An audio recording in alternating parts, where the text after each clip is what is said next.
All right, we'll call to order the Board of Commissioners board meeting of June 18th, 2026.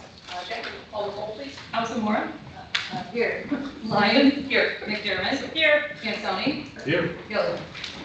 We can all stand for the pledge of allegiance.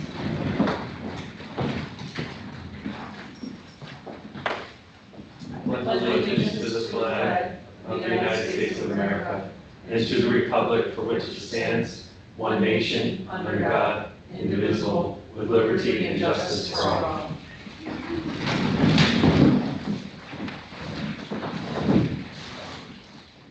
Thank you, everyone who is here. If we can have approval of the agenda for this evening's meeting.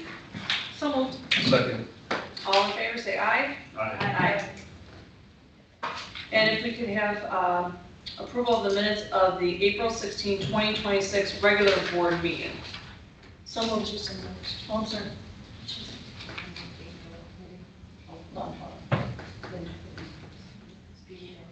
I can't hear you. Yes, Betty had some changes to it, so we can approve with changes. I can add those changes to the, Well, we can have a motion and a second, and then discussion, and then we do the Okay, changes I'm and sorry. discussion. Okay. So if we can have a motion, Make motion. Second. second, all Okay. right, discussion. okay, Betty said she sent me an email, I apologize, I must not have that one. Yeah, but I can make those changes, yes, absolutely. So what were the changes? Jackie's got them in email. Yeah, I'll look up and see the email. I don't remember getting it, but I can make sure it's a fix. It's to be. Yes, if you can send it that way. Well, my only concern is there's so many days to approve these, so we Yes, have these to do do have to it be today. approved, and Yeah. if you want, I can, J.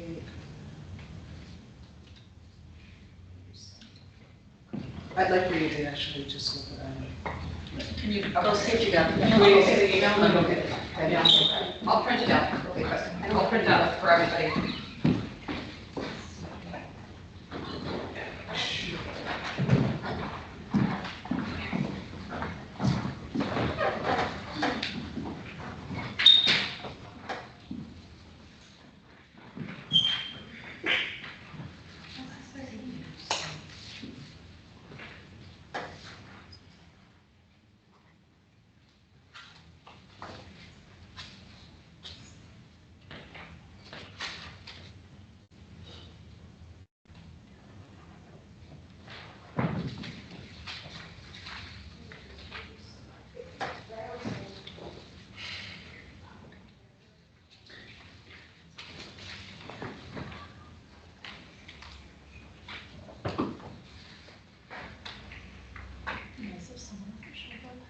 If everyone's wondering what's happening, we're approving past board minutes, which then, once approved, they get put on our website, so then everybody can read them. We've got to approve them before we put them on the website, so. The weather from insane.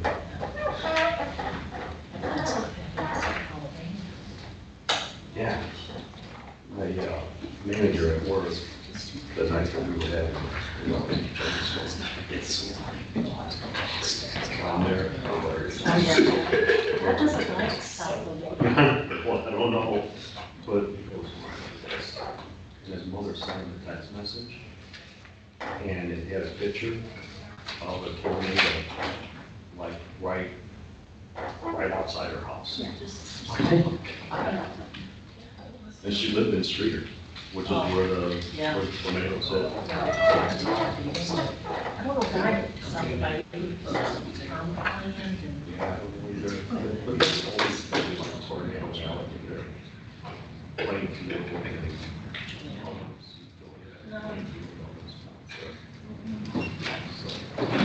Somebody mind. Who's that?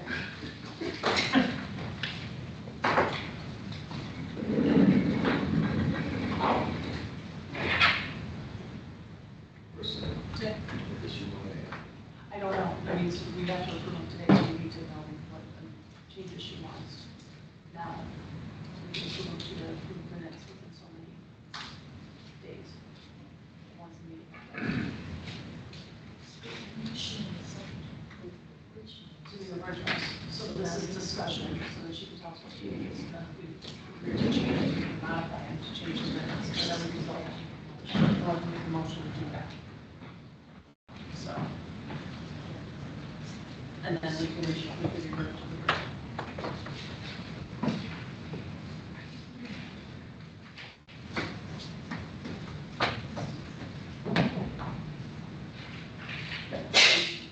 What do you?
Am I requesting? Those changes on the minutes. I sent her 2 points that I wanted for consideration. Okay.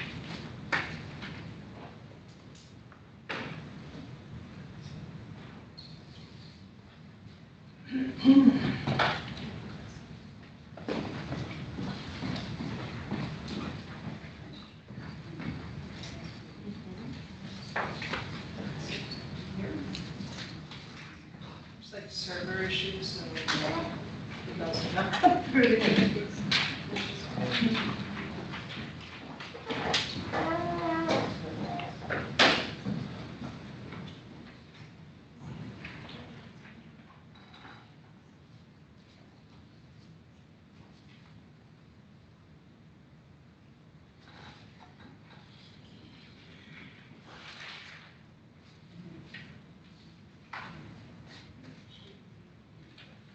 I mean, I can add it with corrections, we can pass it with corrections, and then I'll make sure that that's added in to those before we post them online. I appreciate that. Absolutely. Sorry, folks. So then the conversation right now is on the original minutes that are before us in the packet for April 16. And then what Commissioner Elzamore is offering is 2 changes for statements to be made, which the other commissioners have. So then we would need somebody to motion To approve with changes. to approve with changes. I so moved. Okay, so moved by Commissioner Elmore, second.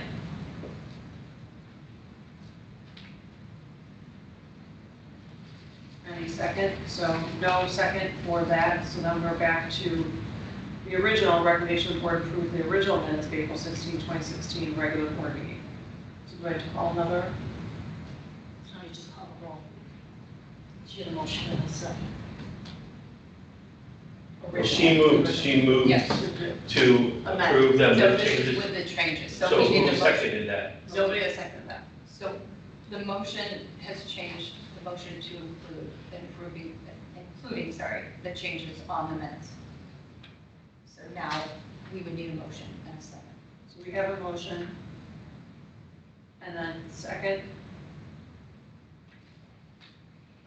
All right, so hearing no second, that motion is just It doesn't pass, but we will not be we'll be in violations of the Open Meetings Act because we are required to post them online within 60 days. But it reverts back now. It reverts back to the original. Yes, that motion, so it reverts back to the original motion to approve Okay, the original. So we're gonna go back to, okay. The original motion, which is board review and approve the minutes of April 16, 2016, regular board meeting as in our packet.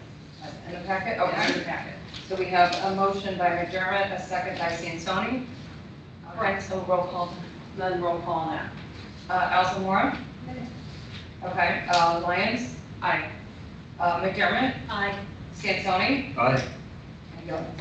Okay, that's your test. Okay, Okay. so we'll be in compliance with open meetings act. So the minutes, just to be clear, the minutes will pass without the edits that I suggested. And it would be in the minutes because that was an action. So.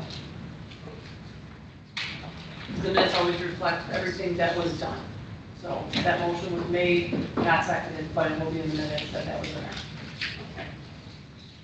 Okay, so now, next set of approval of the minutes of May 21st, regular board meeting. Do I have a motion for those? So moved. Second. All right. That discussion. Anyone have any discussion about the May 21st meeting minutes as in the packet? And these are now on YouTube. Thank you, Evan, for doing this, so they can be viewed. It's usually 48 hours afterwards. Okay, with no discussion, roll call, please. Elsa Mora? Aye. Lyons? Aye. McDermott? Sansoni? Aye. Gilligan? And then the closed session minutes. I have those.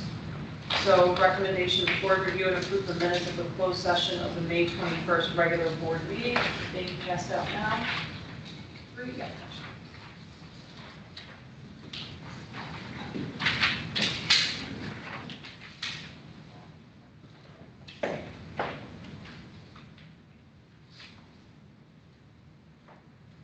Any discussion? With no such discussion, if we could have a roll call. I need a motion.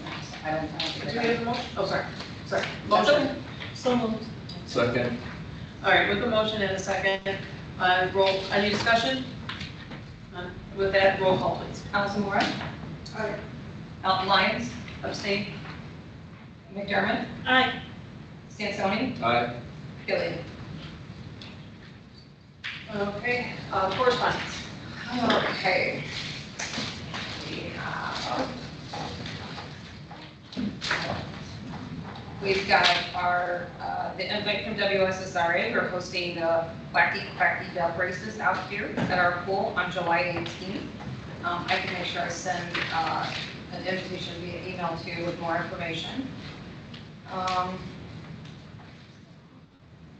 We got a thank you from the Arts Alliance for the sponsorship for their last event. We got a thank you from the Hall of Fame to, most importantly, the maintenance department for the setup and everything for their event in the Laker plot.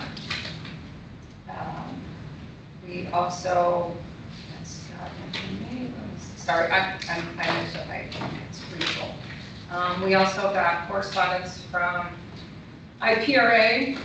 On behalf of IPRA, we want to extend our sincere appreciation for Jeff Murphy, Dr. Jeff Murphy's hard work, enthusiasm, and expertise in serving as an instructor for the Growth Mindset Skills Development for Career Growth course.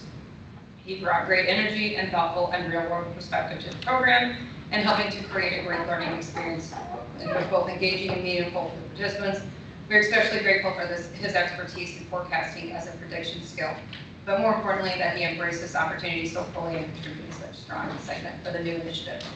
This is a new program that IPRA is offering, and Jeff has helped spearhead that. So, and then I got some great pictures of the legislative event for you to take. So that is all the correspondence. The rest of them are public comment. All right, to one of our favorite things that we do on the agenda, the employee of the month. She wasn't sure why she was coming. She was hanging out in my office, not really sure what was happening. So we're going to give the floor to Dominique, who is her supervisor at the aquatic facility. So go ahead and take it away.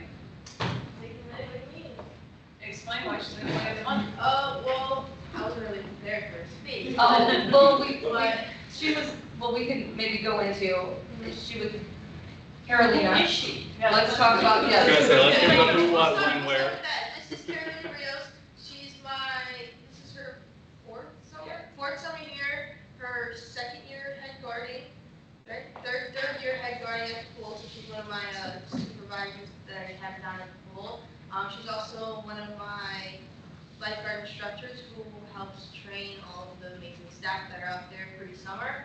And she's one of my most incredible lifeguards that I have down there.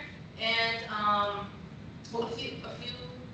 One of the reasons that we nominated her was because we did have an incident that did occur at the pool, and the way that Carolina handled that incident was definitely took note of, and so maybe explain a little bit about Yeah, I got a call from Dominique, about 6 calls, saying that there was an incident at the pool, and I was over at camp, it was Several calls. 6, 7 o'clock at night, so I flew over here, and I'm just like, oh my God, I can't believe this is going on. They already had the person in the ambulance, and I walked in and I said, Caroline, tell me what happened, and my blood pressure, and she just calmly told me exactly what happened and calmed me down, said everything was okay. So that's kind of just her whole demeanor when handling the situation. To be able to calm down, I imagine you calmed down the kid and the parent too, but I didn't get to see that because I didn't get over here, but the rest of the staff, it was just business as usual, which was really, really nice to see. Yeah, she was able to take lead on the situation, and I got a call at home, I'm freaking out, I'm rushing down 290 to get here or whatever, and by the time I get here, I'm like, what's going on? She said, explain to me everything what happened, everything's taken care of, the kid was taken in the ambulance, I'm like, oh, so like, y'all are good? She's like, yeah, well, we got it all settled, I was just calling you to update you on what happened, and I was like, oh, okay, great, well, thank you for bringing up my blood pressure. But yeah, she does an amazing job working on the pool. She's someone that I can rely on to run the pool efficiently and effectively, and that there's never going to be an issue. If there ever is, she calls me right away. No matter if we are out of trash bags or we have to call the ambulance. So, Congratulations, Kelly. Thank you. We get to take your pictures now. You have to take a picture, Carolina. Take a picture. We don't need a Where you're at. What? Were you at school or? I go to University of Wisconsin in Madison. Oh, very nice. Freshman. Yeah, go Badgers. Go Badgers. So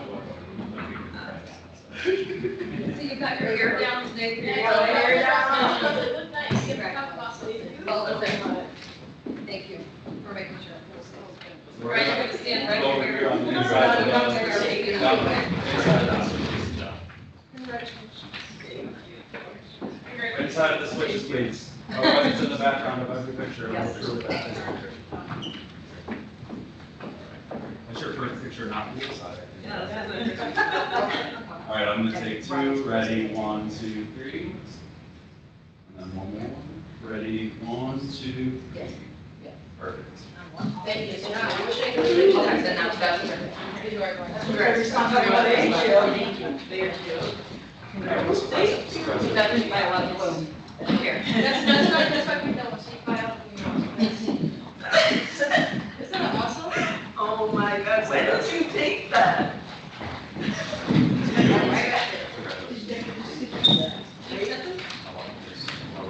There's one really good one. So our participants in the audience now for the pool, call her by name. So Super Carolina. So, thank you for your hard work. All right, next is public comment. Just to remind everybody, public comment is about 3 minutes long. If when you stand up, please state your name and where you live. So Adam can make sure that he gets it on the video nice and loud. And if you have not signed in, we ask if you're here, if you could sign in the sign-in sheet over by Danette. So with that, is there anyone who has public comment who would like to make a comment tonight?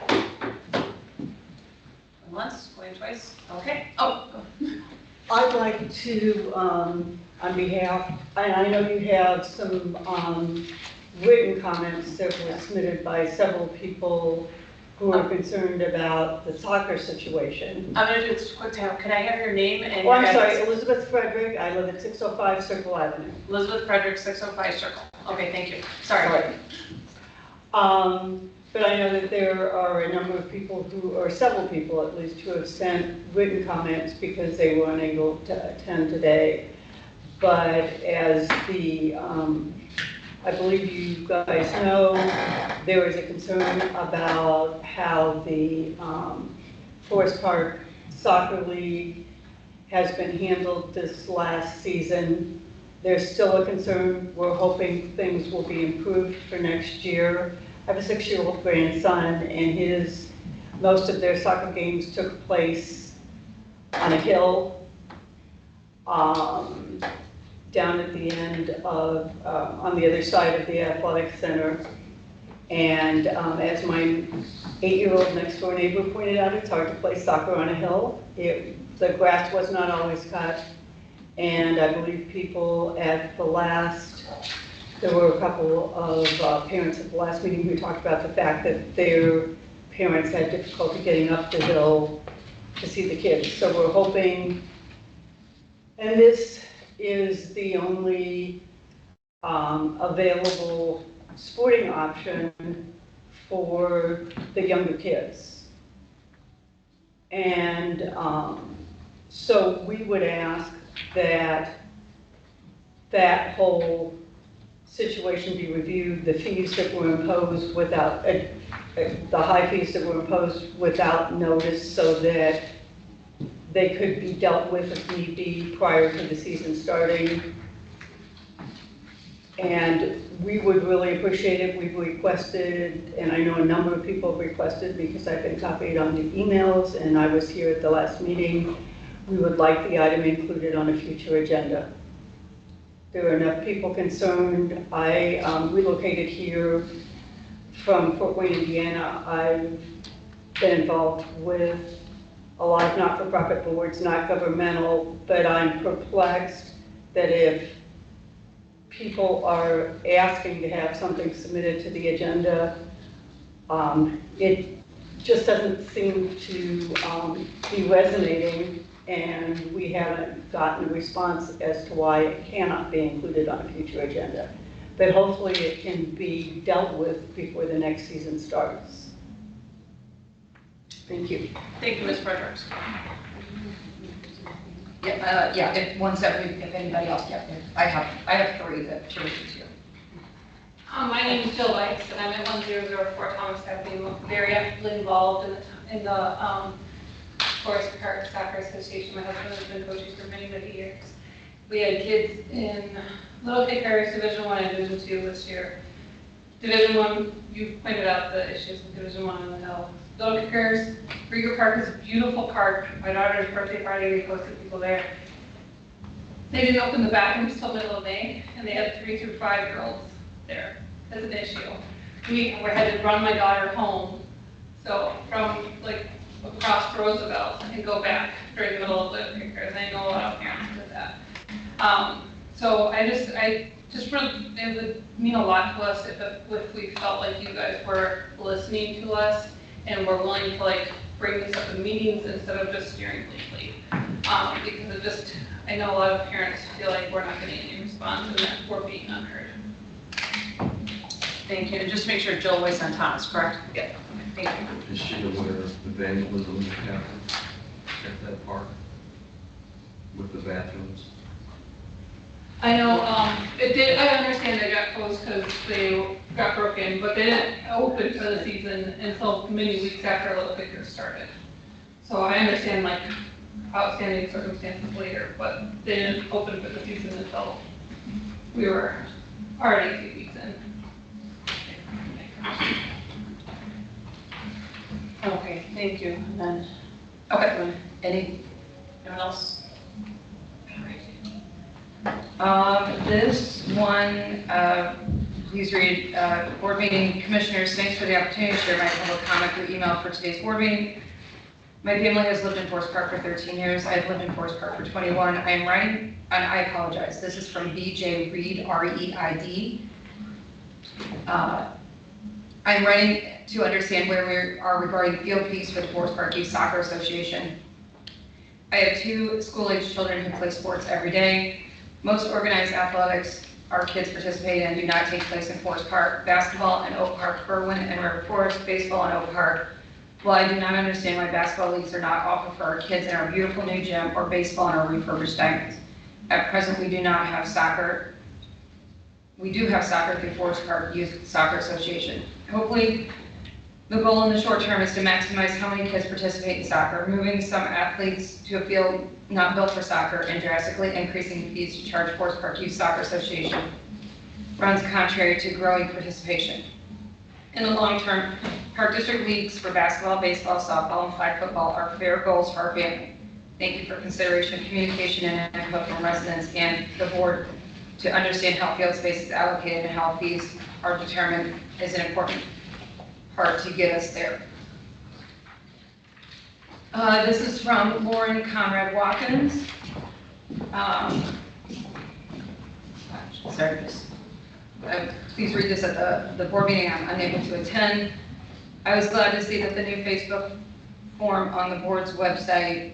I'm unable to attend tonight's board meeting and appreciate that I can share these comments and concerns in an efficient manner with all board members. I ask that this message be please read aloud at our upcoming board meeting for inclusion in the public record. This form seems to signal a commitment to listening and to responding to your constituents. However, I cannot help but feel like some of our concerns are falling on deaf ears. There remains a glaring omission from the agenda for this evening's board meeting, the subject of abrupt, significant rate increases and simultaneously field usage restrictions leveraged against Forest Park, only homegrown youth sports league. It was a shock to me and many others when we first learned of this sudden change months ago and that it occurred without board approval. Since this happened, many of us in your community remain confused and concerned. We've been asking for an explanation of the process that governs such policy changes, a reasonable request from the constituents who elect you. We have not yet received any explanation. I appreciate the board has decided to include basketball courts as a standing item of unfinished business. In order to keep this top of mind, it is something that many residents, myself included, remain interested in. Why is it that despite months of repeated concerns about raising fees without process against Forest Park kids only use sports leagues, the board remains silent on this issue? I ask that it be formally added to next agenda. Forest Park residents deserve your attention to this matter and ultimately affect how our youth access their public spaces. Thank you. Look forward to the board's response and actions. This one is from Megan Reed, R-E-I-D. Commissioners, I am unable to attend June 18th Park District Board meeting in person, but appreciate the opportunity to share my public comment via email. I live at 601 Circle, and I have been a resident for Forest Park for 16 years. I have 2 school-aged children who are quite active in sports. And recent developments related to soccer field use fees are concerning to me, which I know many residents have expressed at recent board meetings. It is disappointing to see, once again, the issue of soccer field fees use is not included as part of the June 18th meeting agenda posted online. Parents and stakeholders have been vocal on the topic, and the board has yet to meaningfully address it. Specifically, I would appreciate hearing the board publicly discuss and explain the process to develop field fee structures. It is important to the kids and families of this village to have fees that offer equitable use of our public spaces.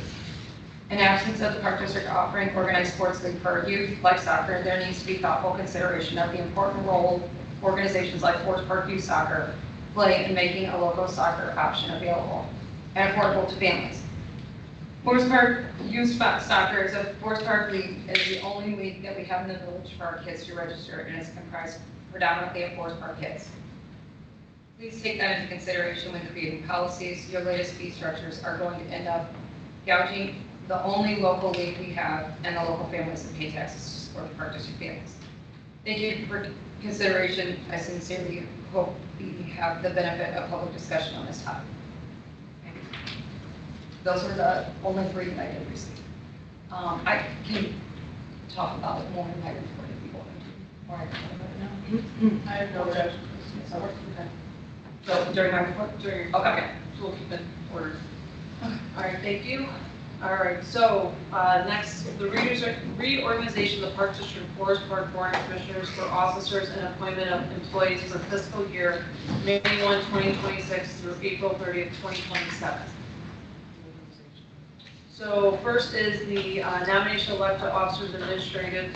So a recommendation, the floor be open to motions nominating candidates for the office of President of the Park District of Forest Park Board of Commissioners and for the fiscal year May 1st, 2026 through April 30th, 2027.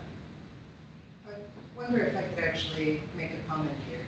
At the last month's meeting, we opted to table this because we didn't have the full board present. And while I appreciate that Commissioner Gillian has said, go ahead and forward, I think for consistency and fairness, we should probably wait until we're all present at the same time. Can we do that and will we be in compliance if we don't get that done? It's fine with this. Yeah, because we still have a president, we still have a vice president, and we still have a treasurer. I mean, it's up to the board if you guys want to move forward with it, or, Yeah, so she said she will get the July meeting, so then we want to have everybody again. And we have to be consistent. Okay. So then we push off to August, so then are we getting into issues? If we push off to August. Not that we shall. Or we have a special meeting? I asked the question last time around, why not just proceed, but we waited because Kristen wasn't present, so we wanted full presence, so which one is it? But she wanted to be here. Right, yeah, and I think it's important that for transparency purposes, we all, Well, I either think- go one process or we.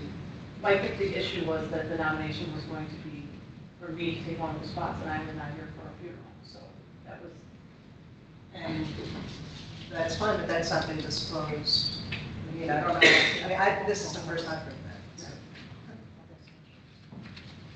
I mean, if we could, You can proceed, Well, I we will just could- I abstain mean, from the vote, that's we could- perfectly fine as well. we could It does just- have a majority. appoint the treasurer and then do the vice president. That's up to Just do the whole thing. you all. Just do the whole thing now. Get it done with. Just the reorganization. and so, well, here, it's the floor is open for nominations for candidate president. So the floor is open if anybody wants to make the nominations, if nobody doesn't, and doesn't do nominations, then we move on and we do it next month. Nominate Commissioner Lyons. I second that motion. This is for president. Sansoni nominated Commissioner Lyons, and McDermott seconded. All right. So you have to say then, are there any other nominations? Yes, is there any other nominations? All right, the recommendation is the nominations be closed, Okay, now we can just move right on to vice and president. then right after.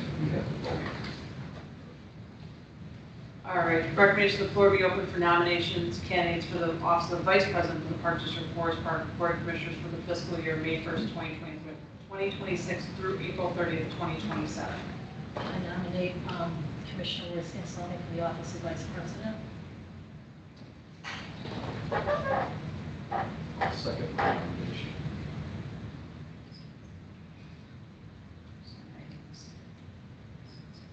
Any other motions nominating any other candidates for Vice President? With that being the recommendations that the nominations be closed for Vice President.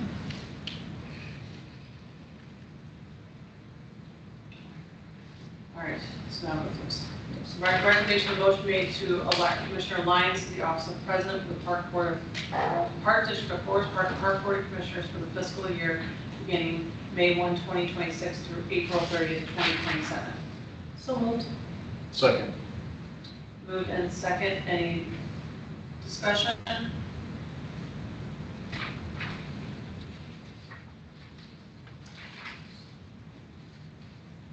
Call the roll. Allison Moore. Abstain. Lyons. Aye.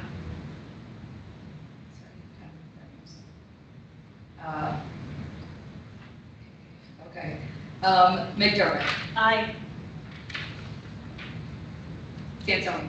Aye. Gillian. Okay. Okay, great. Motion passes. That the motion be made to elect Commissioner Sansoni to the office of Vice President of the Park District of Forest Park Board of Commissioners for the fiscal year beginning May 1st, 2026 through April 30th, 2027. So moved. Second. Moved and second, any discussion? Sorry. That's okay. No discussion, if we could call the roll. Allison Moore. Abstain. Lyons. Aye. McDermott. Aye. Sansoni. Aye. Gillian. All right, motion passes. So we have new board Did you have to There's no. No, oath of office. the only one who went to be It's sworn in just are the both of president you is and, gonna vice president. All right, president. You get to go first. All right. You can raise your right hand and repeat after me. I, Kristen Lyons. I, Kristen Lyons, Have been elected to the office of President of the Park District of Forest Park Board. have been elected to the President. President Park District Board. Yes. In the county of Cook, The County of Cook, do solemnly swear do solemnly swear that I will support the Constitution of the United States to support the Constitution of the United States and the Constitution of the State of Illinois, and the Constitution of the State of Illinois, and that I will faithfully discharge and faithfully discharge the duties of the office of President the duties of the office of President according to the best of my ability. according to the best of my abilities. Congratulations.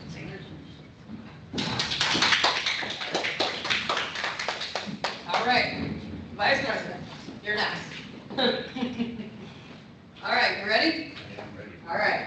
I, Roy Santoni, I, Royce Mansoni, having been elected to the office of Vice President of the Park District Board, having been elected to the Vice President of the Board of Commissioners of Park District and the county of Cook, in the County of Cook, do solemnly swear that I will support the Constitution I do solemnly swear that I will support the Constitution of the United States of of the America United States of America and the Constitution of the State of Illinois, and the Constitution of the State of Illinois, and that I will faithfully discharge the duties and I will faithfully discharge the duties of the office of Vice President. Vice President, it's what you Say do. There it is. of the office of Vice President According to the best of my ability. according to the best of my ability. Thank you.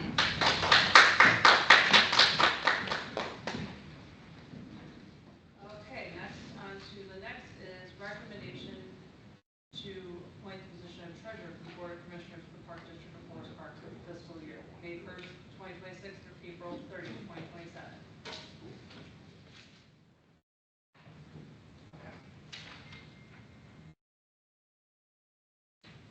You guys can just make a recommendation. All right, listen. Kathy doesn't want to do it. No, okay. Then, I'm going to nominate Commissioner Sherman. You're welcome. any second?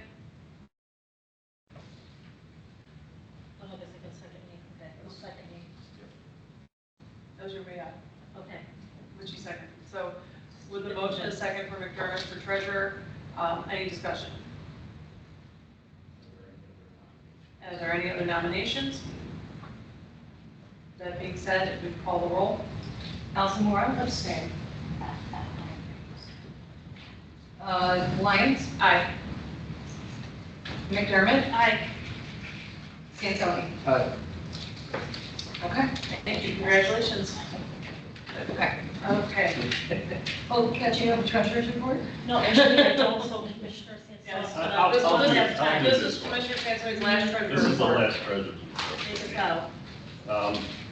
As of right now, the accounts payable, the check runs, we had 3. The first one was dated 5/29/26 in the amount of $28,319.42. The second one was also dated 5/29/26 in the amount of $46,951.67. The third check was dated 6/12/26 in the amount of $164,942.36. The total of the 3 comes out to $240,213.45. That is my report. So recommendation, the board approve disbursements for May/June 2026 totaling $240,213.45. Motion? So moved. Second. Moved and second, discussion. Only question I had, I was kind of looking through this, is the repairs that we had to do at the park, are they on this one? I wasn't quite sure. They may not be in this one, but they were, just so you're aware, they were reimbursed. Okay. That was part of the they can discuss, as maybe Andrew, when Andrew does his report, that they will report to the treasurer, so.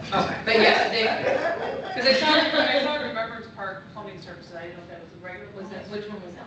Or the Remembrance Park is up there. yeah, no, it was $650, the first repair. I think the second one was the same. Same exact, yes.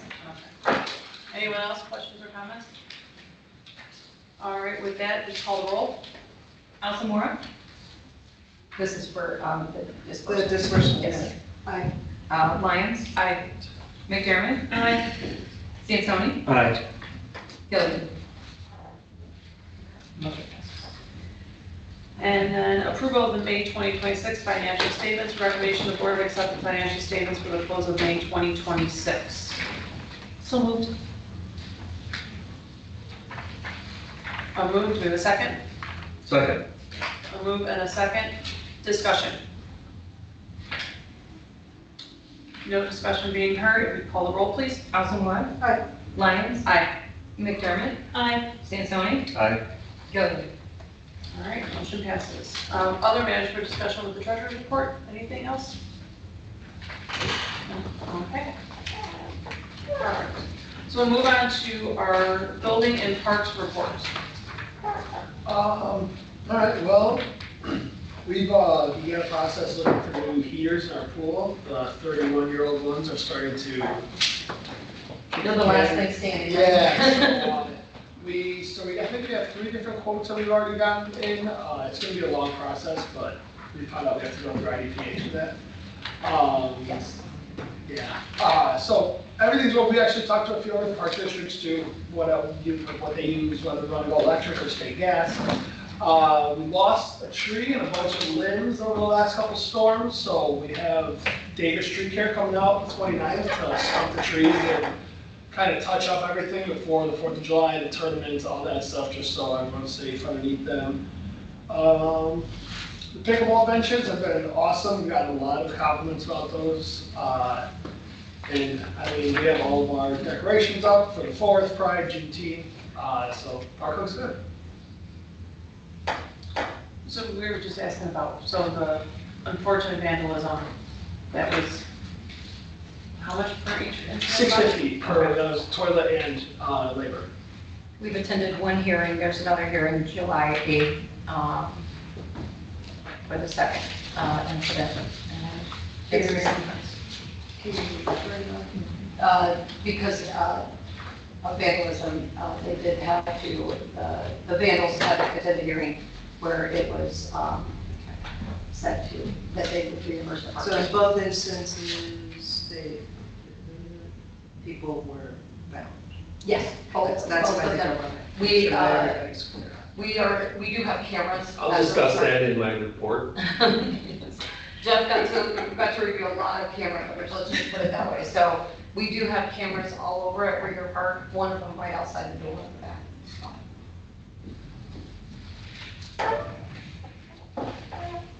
Do we have any type of idea, since we lost a tree, about like putting in new trees, or do we have like a?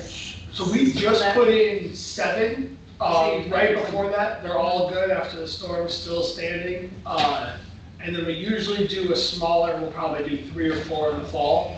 But we're gonna see how the events run with Fall Fest, 4th of July, No Gloves, just to see where we can use them, where we don't want them, all that good stuff. So, yes, and no. Anything else from anybody? All right, thank you, Andrew. Recreation report. So everything is in full swing. The pool's going really well. They did their first audit. Exceeds from Ellis. In the 8 years that I've been doing this job, this is the best I've seen this pool operate, and I think Jackie can agree with that. 100%. We got some great head staff, some lifeguards. It's been a lot of fun to watch them this year. It's not, previous years have been great. Camp is going great. They're going to complete week 3 tomorrow. This week they went to the zoo. The dogs were out here. They had a pool party. They're doing lots of fun stuff over there with the kids. Yesterday was a bit challenging. Now we're inside. All our bathrooms were dirty all day, right? Yes. You couldn't find a bathroom that was open. But they managed to get through a lot of special events. We had Flip and Float. We had the summer luau. The MLB pitch it and run, concert in the park was I think we're gonna do it July 1st. I think, but he's waiting for confirmation. The bike carnival, softball leagues are going good.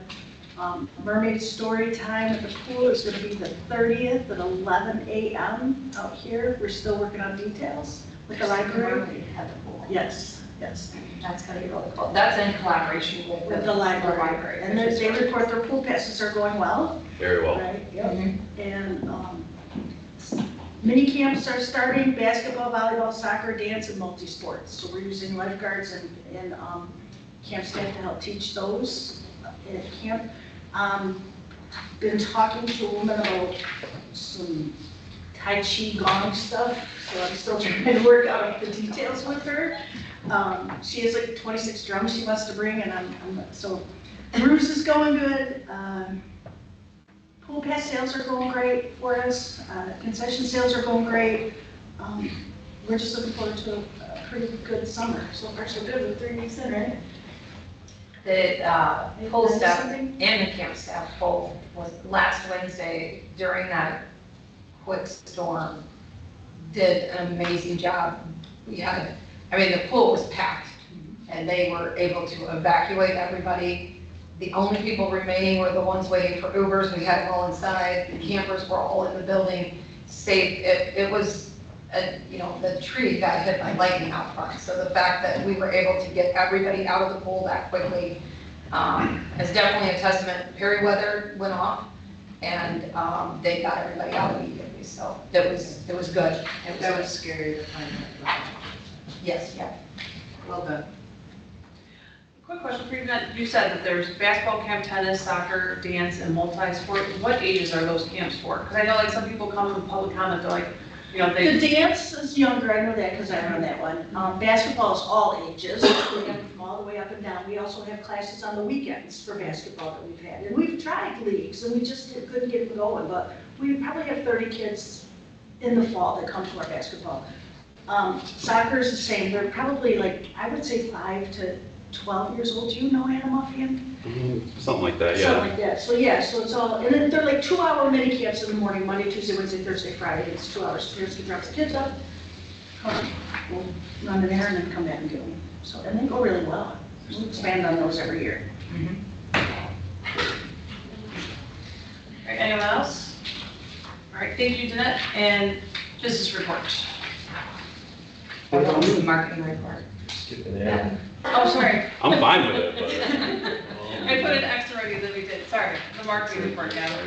To kind of piggyback off of them, half of my job title necessitates communication, and their staff has done a great job making my life communicating things outwardly very easy this summer. So kudos to them on just the preparation and the willingness to quickly share things so we can get stuff out as quickly as possible. Something like those storms where we're preparing for a storm to come in an hour, and all of a sudden you look out Jackie's window and it's pitch black, and then base camp's just full of messages of what we're doing procedurally, so it makes it really easy to get that out as quickly as possible, and then we're not worrying about that when we're getting everybody inside. So just things like that, it's really cool to see it running this summer, the way everything's going. We've done a really good job, kind of all the departments really locking up and holding it down, for lack of a better term. But for me, we're in the middle of the next draft of the program guide. I know it's Recreation's favorite time every couple of months, but they're doing really good with it. It's constantly being filled with program, and we're having to figure out, space and everything else, which having too much stuff for a given amount of space is always a great problem to have for a marketing person. And then today I got to spend about an hour with our friend Carmen from Specialties. He says hello. He's really excited to be working with us again for the tournament this year. Started going over some stuff for him on tourney merch, logos, everything else. This year, as I'm sure most of the board might be aware of, it's the year of Carl Presto. So we're going to do a little Presto Change-O magic and have a little bit of fun. He was in my office, we had a legit full-out marketing meeting with him and ideas, and I almost erased my entire dry erase board and said, just write it all down, because he had some ideas, but I think we're going to be able to do some really cool things creatively with the shirts, the logos, and have some fun with it. But yeah, Jackie and I realized last week, we're like, man, we're like a month and a week away from the tournament already, so yeah, spent a lot of time over there. We're gonna go over there next week and finalize our order most likely. So if there's anything you guys have ideas for, would like me to bring to Carmen, anything you want down on paper for me to take to the next step, just shoot Jackie or myself a message and we can make sure to take that to the designer.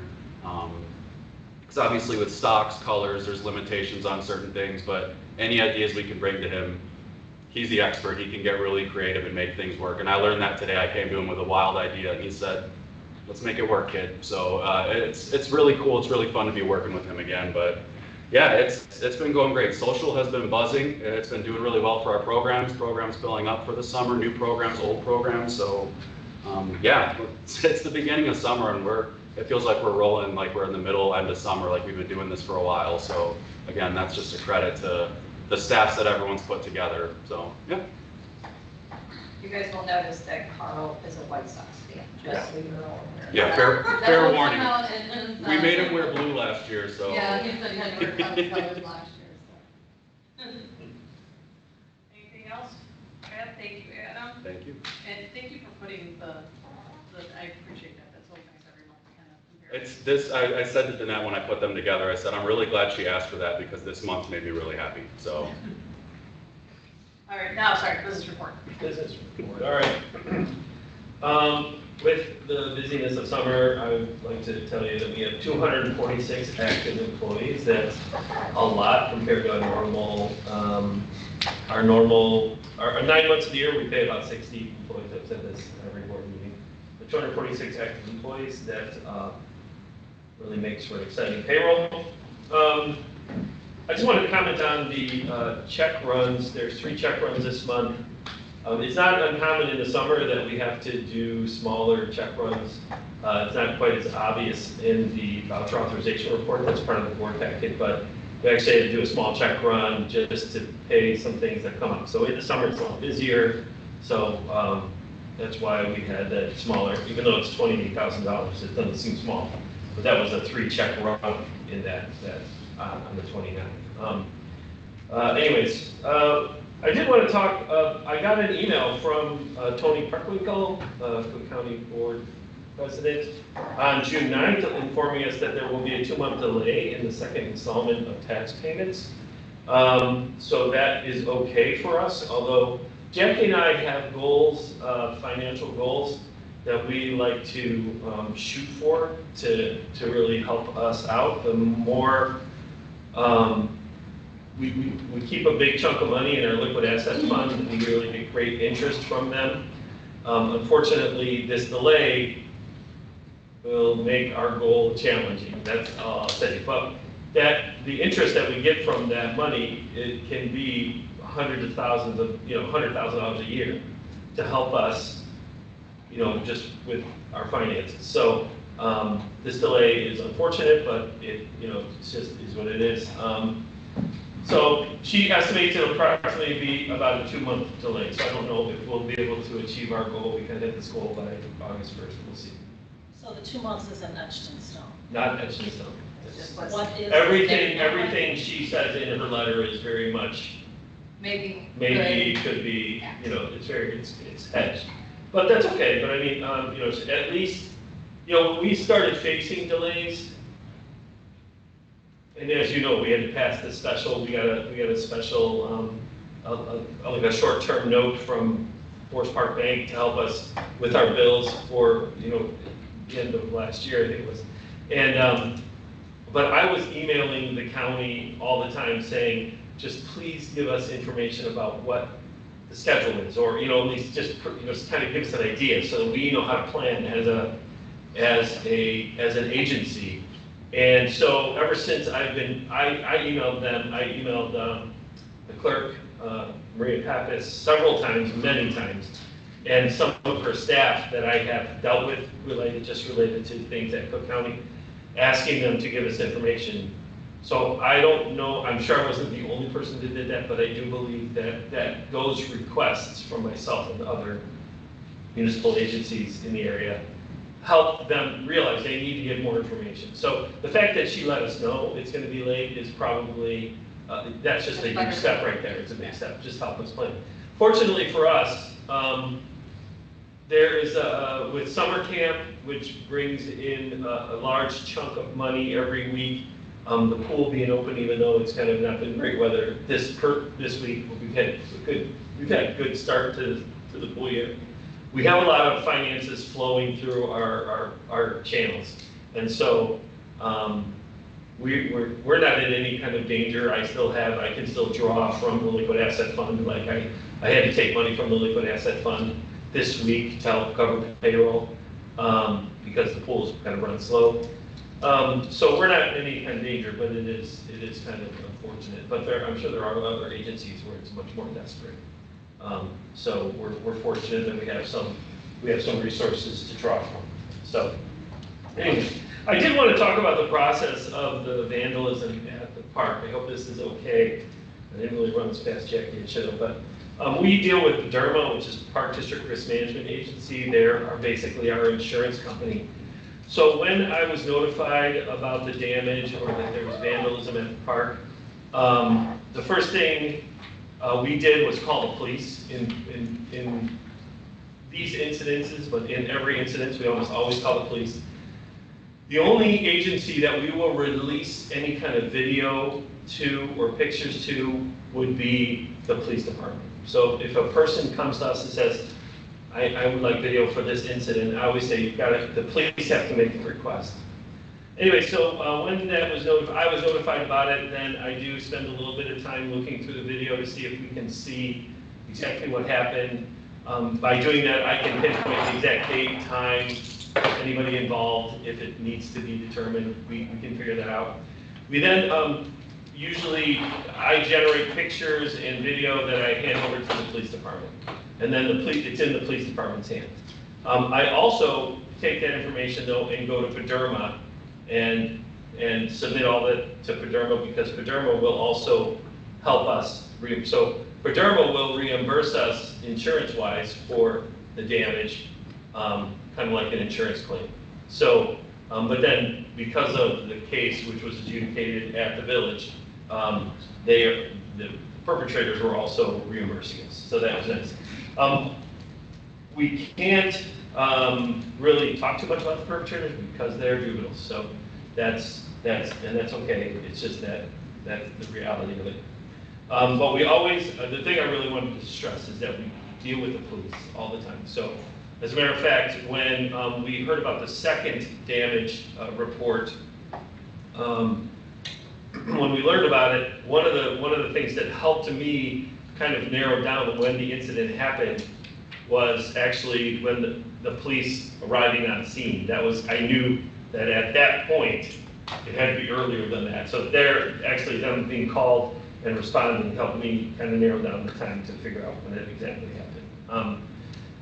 But our relationship with PDERMA is important. They also guide us with any kind of issues. So if we had a question about how to handle something, we always go to PDERMA. They offer us free legal advice because they're our agency. But speaking of PDERMA did visit this week. We had this week or last week? The weeks are all blurring together for me. Yeah, last week they were here. They did a visit to the aquatic center, and they did a visit to the day camp. They're looking basically at processes and making sure that we're operating as safely as possible. And several times our consultant said things are really good here. You don't have to do much to kind of get things in line. So that was really good to hear. Again, that's a credit to Dominique and her pool staff, as well as Ryan and his day camp staff. They are doing a really great job. As a matter of fact, during both of I was basically an observer. Ryan and Dominique kind of led the consultant around. They answered all their questions, so they were really great. So, and then just to reiterate, we do have cameras at Rieger. As a matter of fact, we have cameras all over this park as well. Remembrance, we do not have cameras. However, we do have Village has cameras around that we if we had any financial issues. So that's my report. Any questions? Congratulations on becoming a grandfather. Oh, thanks. Yeah, that was true. 2 weeks ago. And just to add to what Jeff was saying about the tax dollars, in 2023, when Rieger Park, the contractor bid came in significantly higher than we wanted it. It was the interest off of our liquid asset fund that made us comfortable. So I believe the school district put a really nice article in the review just about how we operate off of that. That's a really nice, that interest that we earn is important. And the fact that we're not receiving the tax dollars on time, really, we can't be dependent on that. And it's unfortunate. So that's all. Jeff, so last time, how late was the tax dollars this past year? About 9 months? Was it like 8 or 9? Putting me on the spot. Well, the year that we had to take out, It was at least 6 months. the year that we had to take out the loan, they didn't send the bills out till like December 1st. And so we didn't really start getting money in until mid to late December. I was sweating, man. So, but we made it, we made it through thankfully with the assistance of Forest Park Bank, which is a great friend to the park. So we have a good relationship with them. Well, thank you. All right, director's report. A lot of what's on our report is on the agenda. I did add some really great information included on your spot. Some great analysis that we got from IAPD. We were down for the legislative conference, and it does specifically, we did submit our information from Forest Park, so that's also included in here. We just received the information planning packet for the upcoming general obligation rollover bonds that we have. This is just an information packet that we'll do each year to help pay off our bonds. And then everybody must be sending these out, so we also got an NRPA performance review for your information to look through. And then I know we were talking about the 5-year strategic plan. Jeff and I had the great opportunity to meet with Jamie Sabach from 110%. She answered a lot of questions that we had just about going into this process. They do everything from comprehensive master planning to operational strategic planning. So this will help us to move forward with the request for proposal for this project that we're looking forward to having that put together in the fall. And then I also, and I believe I included you also have an email from me. I don't have it in here. That looks like, I gave her all of my stuff. It looks like what Kathy has right here on the top. That one. So this is, I mentioned briefly in my report about some of I highlighted a couple of the Senate bills that did go past that are going to the governor's desk, but then I also included in your pack, or a copy, it's in one of those somewhere. All of them that IAPD, they were initiatives for, so just a shout out to what IAPD does for us in Springfield is unbelievable. The presentation that we saw at the legislative conference this past year, just with the Senate Bill 3907, which was the one about licensing every single program, was amazing what they did to make sure that that was not, because they know how significantly that would impact the Park District services, especially special recs. So the language was put in there, and now it just moves on to the governor's desk. So it kind of gives you an overview of all the different the bills that passed both the House and Senate. I'll get a copy from you. I don't. That's that, no? We'll make sure. I was at reports. Here, you take. Oh, there might be extra in the bins. I'll make sure. Well, a copy. And then, other than that, everything else is on the agenda. Okay. WSSRA report, please. We did have a meeting this past month. Their upcoming Wacky Quacky Splash on July 18th. I also can add, in our CAM program, we have, what, 7? At least. At least 7 inclusion aids right now, and they're great. Amazing. Yes, it takes a lot of pressure off of, and it also, it gives those children such a great experience, having them assist us with that, so. Because they integrate, they're just like. Yeah, it's amazing, so, And we Danette- really. Danette, if I may, Jackie, I'm sorry, those are one-on-one. Yeah, So each participant has a counselor with them. Mm-hmm. Yes. And sometimes that counselor is just there to watch, to make sure they don't need help or if they need extra help. Sometimes they're just stepping back and just being an extra counselor with their eyes on them. Yep, fantastic. It's real. They're amazing. Perfect. Park Foundation? I don't think there's nothing else in this. So unfinished business, so take it All away. right. I got more water. May Park renovations with the OSLIC grant. I know there's a lot of questions. We have our next meeting next Wednesday. That'll be our 3rd design meeting. Right now, we are slightly over than what we originally had budgeted, but we don't have solid numbers yet. Original budget was about 1.7 million. We're at about 1.8 now. But that's just an estimate. The other thing that is holding up the schedule, which I know is also very important, is we were told that we do not have to include NWRD in this project, which is a huge, significant impact on our schedule, but we were waiting to get that in writing. Because MWRD has a tendency to do drive-bys, and they will stop your project. So without that letter, we're Could not. we, for the benefit of everybody, NWRD? Metropolitan Water And Revenue, sorry, any kind of grade slopes, anything, they have to come in and make sure that everything is, they check everything, and it's about a 6-month process. And it was what significantly delayed Regal Park. So, once we get that letter in hand, which they should know at our next meeting, they said, then we can get a better schedule of where we're at with everything. Or a better schedule of how it's gonna look. We are in, again, the 3rd meeting for the design phase with the architects.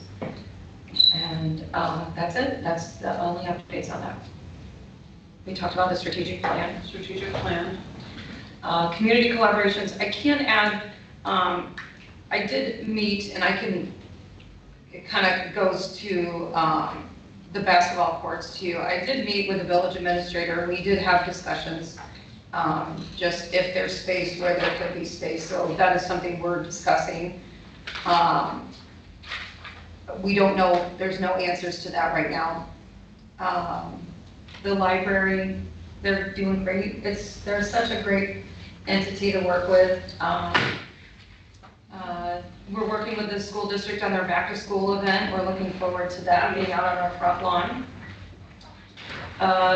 The Art Alliance, I know there was some question in regards to a mural on the wall at the Harrison Street. They did go out for a grant for that, to do the wall. Before we can do it, though, they do know we have to do the tuck pointing on it, which is not an expensive endeavor, as we found out in other walls that we've done. Were they awarded the grant? They were not yet, they Okay. just submitted They it. applied for it, okay. But that's where that's at with that, so. And that grant would cover the tuck pointer? No, it would just cover the painting. The tuck pointing would be on the maybe budget on us, yes. Is there any grants out there that would maybe cover or partial to tuck point, because we're going to put artwork on there? We can look into it. We can look into it. I mean. It's definitely, I don't remember what the cost of that wall was, but I know that was the most expensive wall. Yeah, it was pretty expensive. Because that wall, we have to remember, there was another building up against it, so it was never really, it's basically the wall of the old garage for the most part. So, I mean, it kind of looks. It looks kind of Vintage, old, it looks yeah. vintage, but Yeah. you can't paint on vintage. No, you can't. So. indoor, there's nothing new with the indoor facility space. And then basketball courts. that you I said mentioned that, the village administrator. And we're still in discussions with that, so. The 4th of July celebration. Nothing new to report. The bands start at 6 o'clock on the front lawn, and fun surprises at the end. And we'll have concessions. The pool would be open from 12 to 5 for residents and pass holders only. It is a pretty busy day here, so we want to ensure that all the residents have the opportunity to come and, The band is the Blues Brothers, so Oh, yes. dress accordingly. yes. So, I'm out of breath. All right. All right, next on there, the No Glove softball tournament. What are the dates for that? July 23rd through the 26th. That's And is there an opportunity for residents if they want to volunteer for that? Absolutely. We've been getting calls already for groups that want to help, so Carrie will continue to consolidate that as needed. So we'll make sure we get everything on the list. And what are type of volunteer opportunities for people? if they want to do it? There's some wonderful food prep and Beverages? beverages. There's some merchandise areas. Yeah, I think that's about it. Are we, not tournament related, but there was talk of having a multi-park district tournament, I believe, next weekend. Were they able to get that off the ground? They weren't. I'm looking at Andrew. Andrew would know. No. Thank you. And the MPRA annual conference in September, October 26th. I just need to know if the hotels are booking up, so if anybody is interested in going, just let me know. All right, and other matters for discussion. The only other thing I can add, I gotta remember it. I just want to add that I know we've been talking about the fees with soccer, and all of these emails that I did receive, and as I've said in other meetings, when it comes to the day-to-day operations, feel free to reach out to me. I have time to take calls. I've taken several calls and had some great discussions with residents that have been concerned. I can give you my number, my email, and those do fall under day-to-day operations, so I would handle that. I had a meeting scheduled with Mike Hill, the head of youth soccer, last week, I believe. I'm like, what week is it? Last week. Unfortunately, he had to postpone it to next week. We're going to meet after we have the design meeting with our architects, and just to kind of go through how their process looks. I've met with several other local communities to discuss how their processes are. Have had some great conversations so that we know that what we're doing is right, or if it's wrong, we're trying to do our due diligence on that. So, and then, like I said, we're going to be meeting with Mike next week to discuss how that all works. So, and then I just also, Okay, just on that, so just, is it fair to say that even though there's not a bullet point on here about soccer fields, you have been working on that? Absolutely. Okay. Absolutely. So, and like I said, I haven't met, but I've also met with several other communities too, just to understand how this works. So, we're doing best for our residents and making sure there's opportunities for everybody. And then I also wanted to add that we did get notice as we do the budget presentation next that Cook County has increased their minimum wage. So we are implementing that as of July 1st. There is another increase in the minimum wage that we were just notified of in Cook County. Forest Park does not have any kind of ordinance that exempts us, so we fall under that. We will make sure all of our staff are up to where they should be. What is it? It's $15.40. And then it was $15 before. And then 2027, July, they plan on having an additional 2.5% increase on it.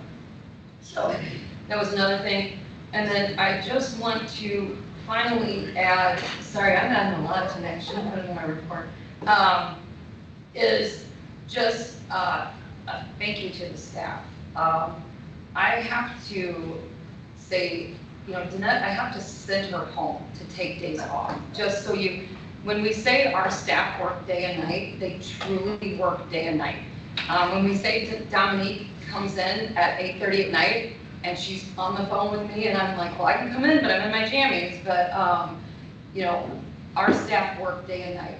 Andrew is on call 24/7, and when he is needed at the parks, just over the weekend, it was last night, you were at Rieger Park, it just, all the different things, and what Adam has done on our website, and we just did an ADA webinar, and learned that we're kind of there already, which was a good thing. Pump the brakes, pump the brakes.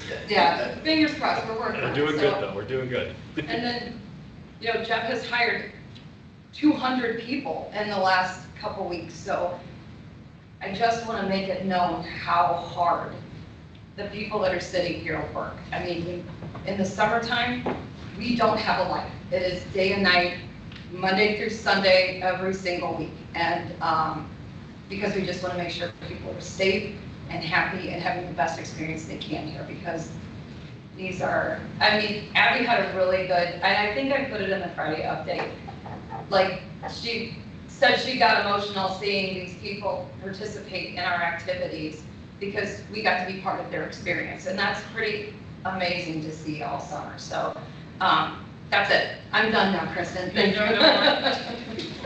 Okay, with that, we do have new business, which will be the fiscal year 2026-2027 budget presentation. All right. You're gonna get a copy of it. I can pass this out. Sure. Sir? Yep, I got this.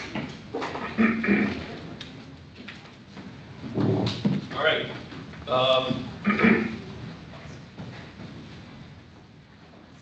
Of course, every year, we pass a budget so that we can operate the park district. And Jackie and I always spend a lot of time talking about what our... Get one too. You don't want one, you're just gonna hand it back to me. You didn't keep one here. I didn't keep it, but Are we anyways. standing up or are we doing this now? How do we want to do? You can stand up if you like. No, I'm gonna stand up. But anyway, so we spent time talking about what we're trying to accomplish with the budget. We spent a lot of time thinking about it, and this year we kind of picked the theme back to basics. We've always picked the theme since I started in 2019. 2019, I don't even know what our theme was, but I will tell you that. Budget can. Yeah, soon after, is that what it was? Soon after that, of course, we went into COVID, and so our themes coming out of COVID were conservative and cautiously optimistic. A couple years ago, we used the theme Good New Adventures as we were heading into not only making modifications to our parks, but also working on the splash pad.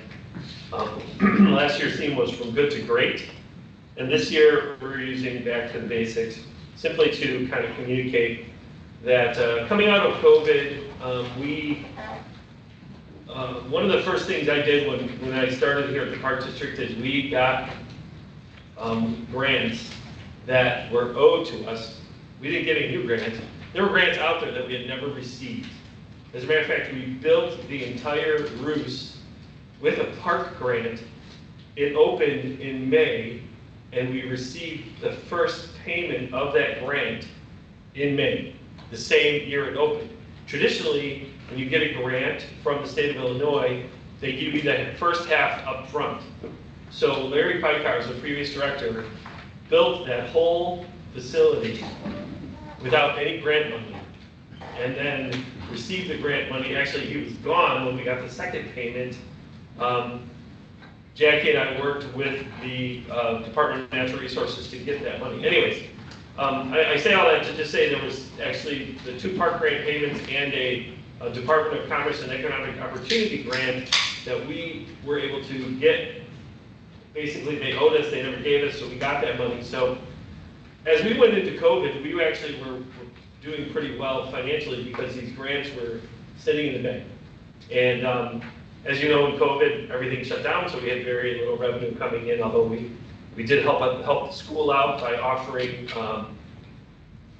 remote learning, so parents could continue, people that needed to still work could bring their kids here. And we did that for, felt like a long time. And then coming out of COVID, we continued to pursue grants, and we did some really great things with those grants in terms of Remembrance Park and Rieger Park and Popelka. And so we've really been working hard to make sure that we have the resources we need to do the things we want to do here. So, but with that,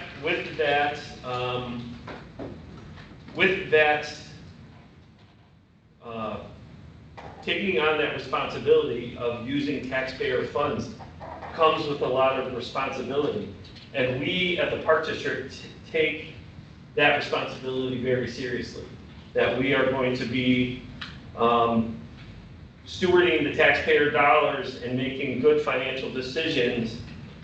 We take that really seriously, and we remain committed to ensure that the taxpayer dollars are spent wisely, or frugally, or responsibly, and in the best interest of our community. So we don't approach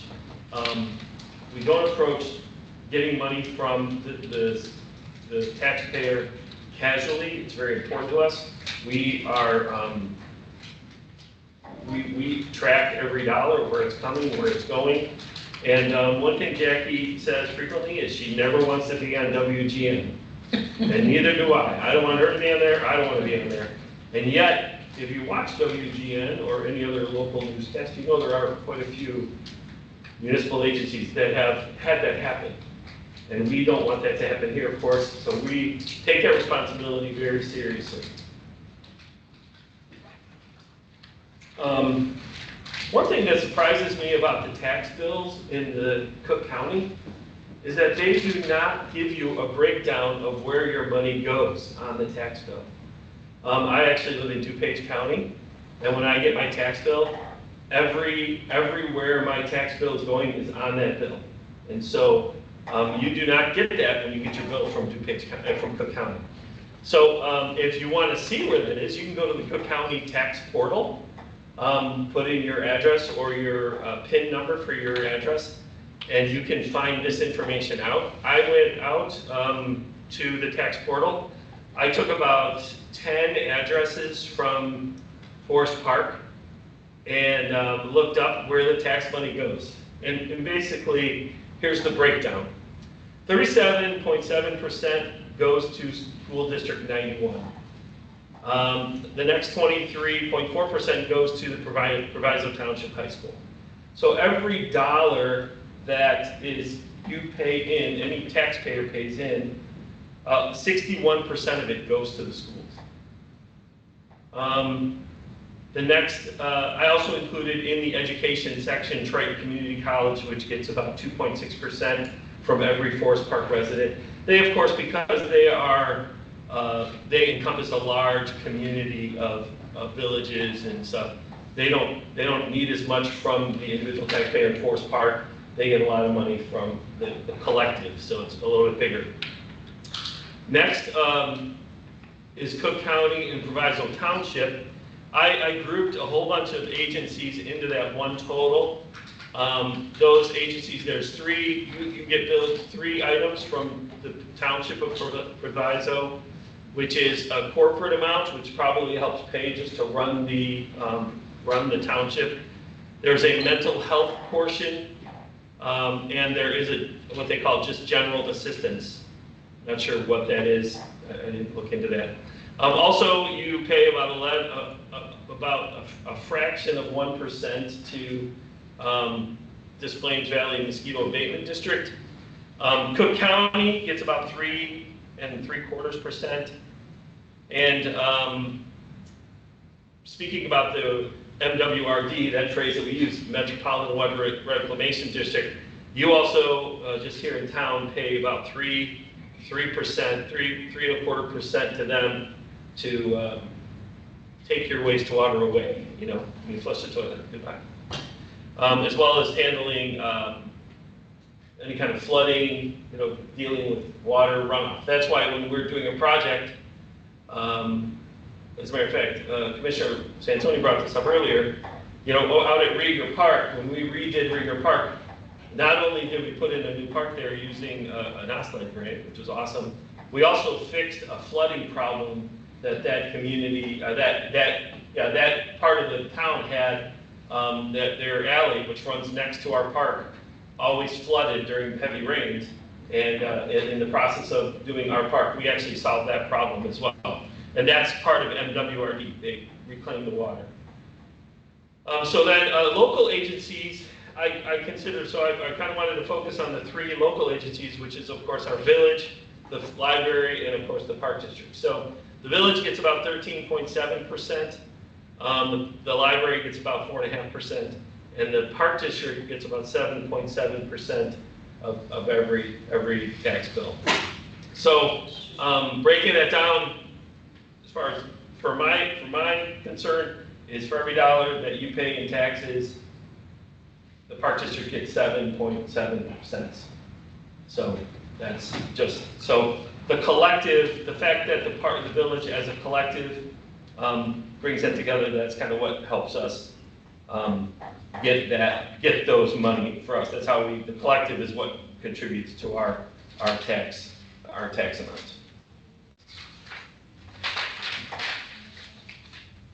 Okay, so next we're going to talk about where our revenue comes from. We obviously cannot operate on tax revenue alone. The tax dollars, we kind of broke it down a little bit in our mind and our philosophy is the tax dollars should cover the services for everyone, all 14,000 residents. So those are indirect expenses, park maintenance, facility maintenance, special events that serve all of the community, the general services that serve everyone.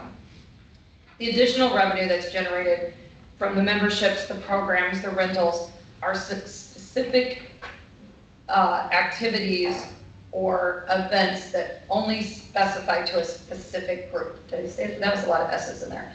But so if a group wants entitlement to a facility or a program, then they have to pay that program or that membership or that fee to use that facility or that participate in that program.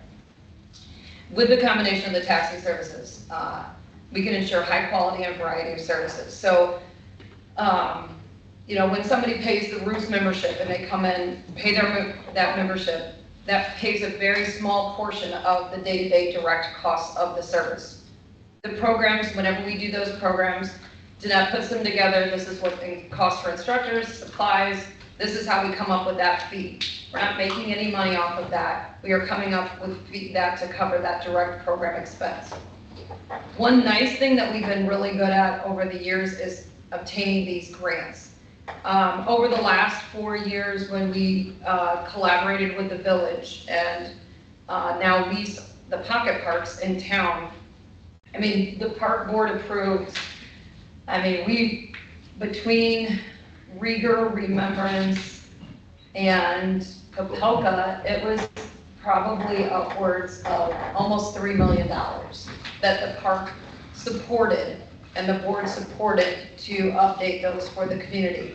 We, though, to do that, the only way that we could afford to do that was by obtaining around $1.6 million in grant proceeds, which is how we're able to, case in point is, and as we look at the numbers, in order to do this main park, we couldn't do this main park and fund an $800,000 synthetic turf soccer field without those grants.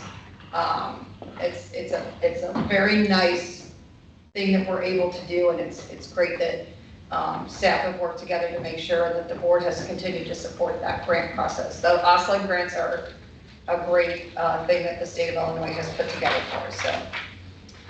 And then rental revenue, another thing, it's a small contributor to the maintain the facilities. Because as we said, to maintain the facility is one thing, but to replace after 10 years, a soccer field alone is $800,000. So And that's only going up. I want to say a few years ago, Andrew got pricing and it was not that much. It's only going up every year, so. All right, so where does the money go? We kind of talked a little bit operations. So to open up our pool, for example, just to unlock the doors and allow a person to walk in the door and jump into the pool, it's about $500 an hour. So that's lifeguards, that's staff at the front desk, that's concessions, that's attendance. So just to open the doors, we have to pay $500 an hour. That doesn't include water, chemicals, heat, or any other expenses. So that's a huge, significant portion of where our money goes. Maintaining our aging facilities, which is what we have been doing over the last 5 years, is just maintaining what we have. And we'll get a little bit more into that. Program expenses, rental expenses, safety and security. We have a police fund, which we're very fortunate to be able to fund having security around our parks. Facility expenses, unforeseen circumstances, when lightning strikes a tree, you never know. Capital projects, utilities, which are continuing to go up, water, electric, gas, and then obviously special recreation, which is a great thing that we have here at the park. So now we're going to go into the major funds. Sorry, that's it. Yeah, so we have major funds. We have two major funds. The major funds, I should say more. We have approximate. We have how many funds we have? 2, 3, 4, 5, 6, 7, 8, 9. We have 9 funds in total. Our major funds are the corporate and recreation fund. These funds are unrestricted funds, simply meaning we can really use that money to cover or to pay for anything that we want. They don't have any kind of restrictions. And over the next fiscal year, a significant portion of those funds, as Jackie already mentioned, is going to be going to the main park renovation. Thankfully, and I'm just going to talk about OSLED grants, we were approved for a $600,000 OSLED grant for that main park project. And the OSLED grants are about to be reopened this year. Yes. And every year, when I get that email from IAPD notifying us that the OSLED grants are coming up, this year there's like $34.7 million set aside by the state of Illinois for OSLED grants. I called Jackie and I was like, is there something we could do with an OSLED grant? I call her every time because that money is aside. It does take a little bit of work on our part, but it's basically free money and it's there for us. And we have been very fortunate to get the number of OSLED grants that we have. And a lot of that has to do with our good relationship with Chris Welch, Speaker Chris Welch, and President Harmon. They're both part of our, well, Chris Welch is our representative, and Senator Harmon, there's a portion of Forest Park that he's part of, so that's helpful.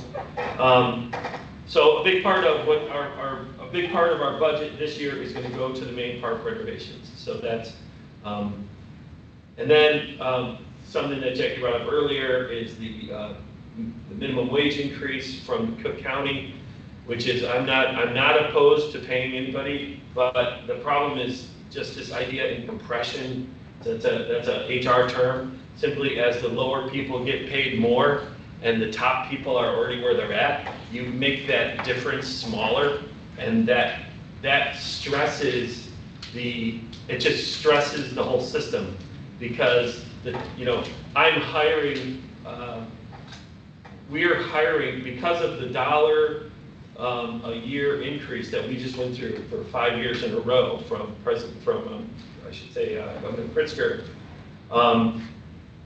That is a lot to ask. So we're bringing in, I mean, I can't even imagine where I was paid my very first job out of high school, but we're bringing kids in here to be a lifeguard or work in the concession stand or day camp, and they're making $15 an hour. I mean, that's a ton of money.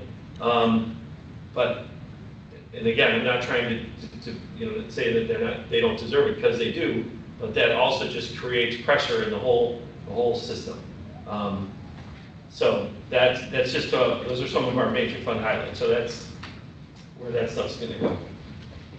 And then our sub-funds, the aquatic center, the roofs, maintenance, and the scholarship fund, all of these sub-funds are actually funded by the rec and corporate funds. So the aquatic center, any loss that the aquatic center has, the rec fund offsets that difference. So if we have major issues with our structure and we lose money at the aquatic center, that money is taken out of the recreation fund to offset that cost.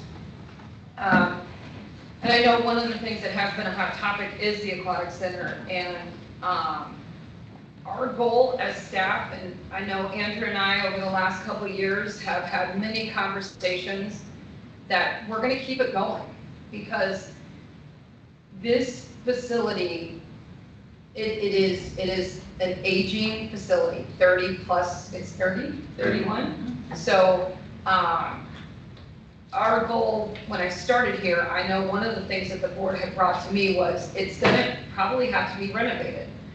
I'm hoping, and I know Andrew and I have talked, that we can phase this, we can keep it going. In order for us to renovate just the main pool area, today would probably cost $17 to $18 million. That's not the splash pad, that's not the locker rooms. So knowing that for a 3-month operation doesn't seem fiscally responsible. So our goal is every single year putting aside money to make sure that we are taking care of these different things. And some of them we don't know. Some of them it takes us years to find because they're a crack this small and thousands of pipe. But we find them and we're committed to it. I mean, there's been a lot of very difficult conversations that we've had, but the one conversation that we've always had is we're going to open this facility. We are going to figure out how to open it because we are providing 150 jobs down there where 150 kids are taking home paychecks that live within these communities, and they're taking those paychecks and reinvesting them back into the community DoorDash lives outside of our door.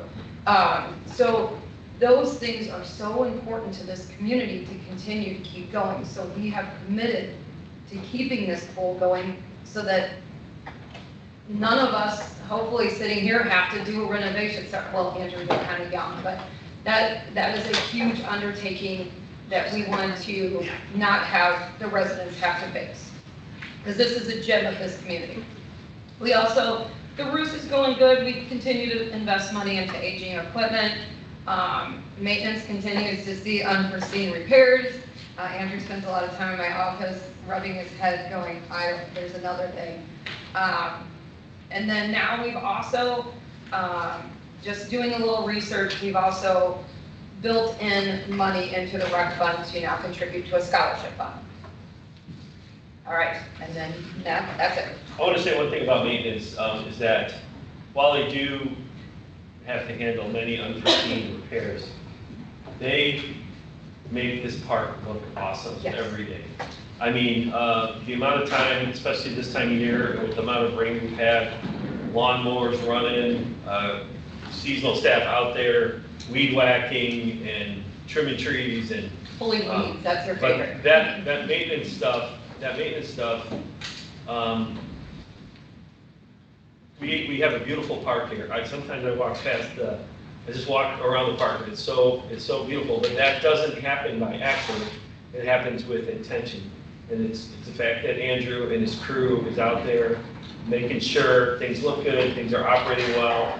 And so yeah, they've had a lot of unforeseen things, but they also have to just day to day make sure garbage cans get empty, make sure the lawns get mowed, and so they do a great job. And so that, again, that's just a sub-fund that is then covered by the maintenance, I should say, the corporate and recreation fund, cover those. We have several non-major funds, and the phrase non-major funds actually comes from our auditors. There's one that we forgot to include on the screen here, which is the police fund.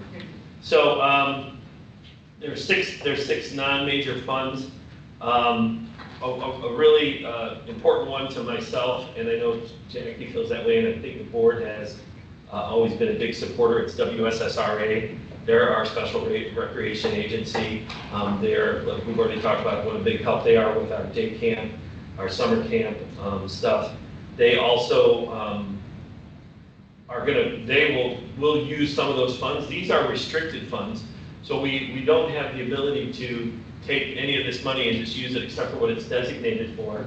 However, there is money in the special recreation fund where we can apply that to special recreation features in the main park renovation. So we're able to include some of that. Yeah, adding to that, like the Rieger Park and Remembrance Park. So Rieger Park, the synthetic, the turf that we put under the playgrounds, that falls under that because that surface is, for, one thing I learned that is, people with sensory, disabilities, that's the number one thing you want, that type of surface in your play spaces, is one thing that I learned. So that is part of our special rec.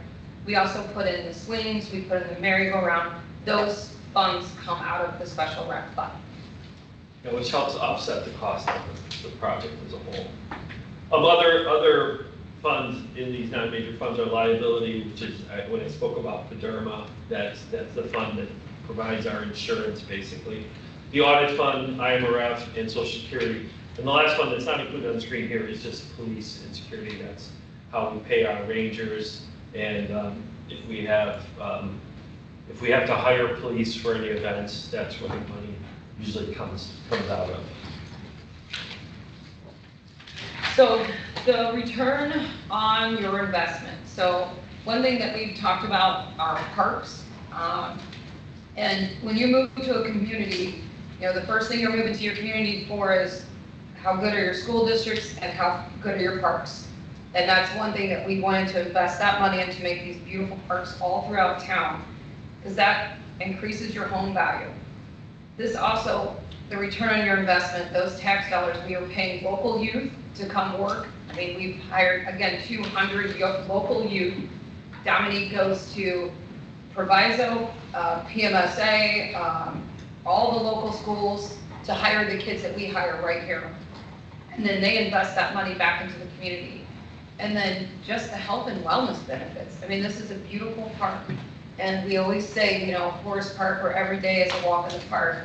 It truly is. And take the time and walk through this park, because the benefits, the health and wellness benefits of that. So that's really cool. And then we have this slide. Jeff, I'll let you go. Okay, but the Illinois Association of Park Districts and an organization called Acuity, they performed a research where 147 agencies participated, and we provided like expenditure and property tax information to this organization.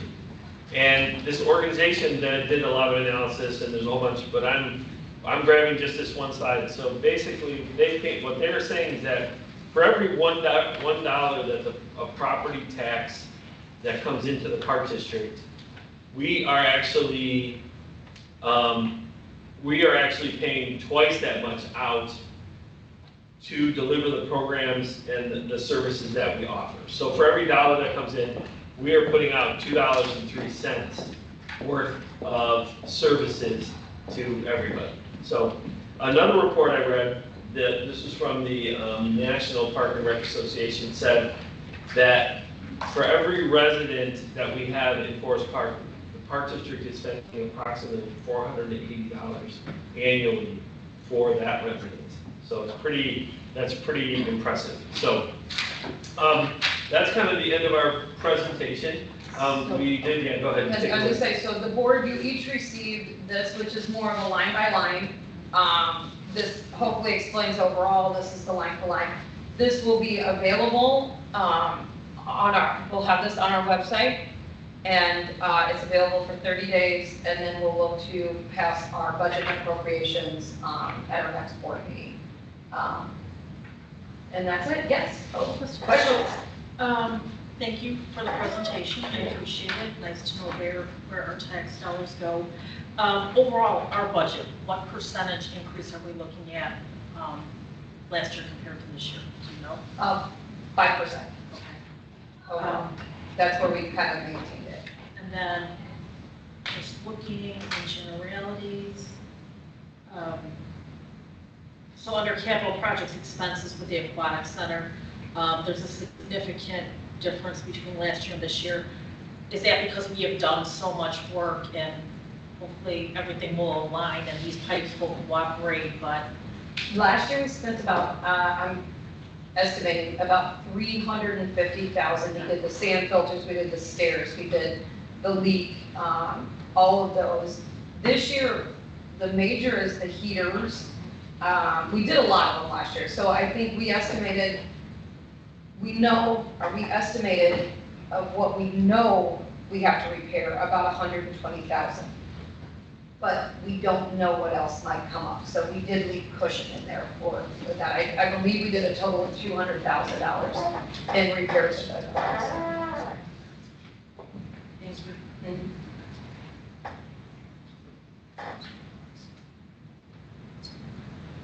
is there any big ticket items that were in the budget last year that don't need to be in the budget this year? Well, we did all the other parks, so those were all the big tickets, but now we're replacing that with the main park. And so you'll see in the budget, the way we did the main park renovation, it's gonna be spread over 2 fiscal years. This fiscal year, we're gonna do half, I put half of the expenses for this park, and then in next fiscal year, 27, 28, we'll do the remaining of it. Just the timing of the project will plan that way anyway. Fortunately, that's the only way that we can afford to do it, is do it over 2 fiscal years. Do you have a typo here? Oh. What is it? Just, What's the type? it says number division. Oh. Yeah, that's, you can't divide by 0, so it's just an error. Oh, okay, We budgeted money in something that did not have money last year. okay, thank you. So that's just an error in the calculation. Yeah, for the most part, there's not really anything significant that's different. That's why I think this year we kind of focused on just kind of going We're back to the maintaining basics. Yeah, we're Like maintaining. what the structures we have. Yes. Anybody else? Thank you guys. Well, and if there's any questions, again, there's 30 days it'll be out there. If there's any questions that come up, please call, email, text, whatever is easiest. So this will be displayed in 30 days, will be on our website and the physical copy? We'll have a physical copy Oh, here there's too, a yeah. physical copy available. If somebody wants to come in and look, they can. In years past, we left a physical copy in the library. No? No. They can get it on our website. Thank you. As a board member, can I get a soft copy of the proposed budget sent to me by a soft copy with, so the Excel version or something that I can look at? Yeah. Okay, yeah, that'd be great. All right, any other new business? That's it? That's all I have. Okay. So, board member reports, start right to go left. You. So, I know many of our residents are not here anymore, but for the purpose of today's meeting, I did want to share with everybody that I did provide the feedback on the board minutes that were not accepted by majority vote of the rest of the board members. One of those pertained to comments that were made in the board minutes about there being a feedback form on the website. To the best of my, somebody needs to point it out to me because we have not been able to find it. I looked for it as late as this afternoon.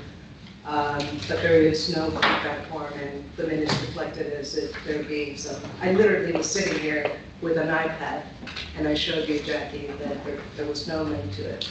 The second thing, and I think this is what speaks, that resonates with everybody in residents of Forest Park, and in particular with parents with Forest Park Youth Soccer Association.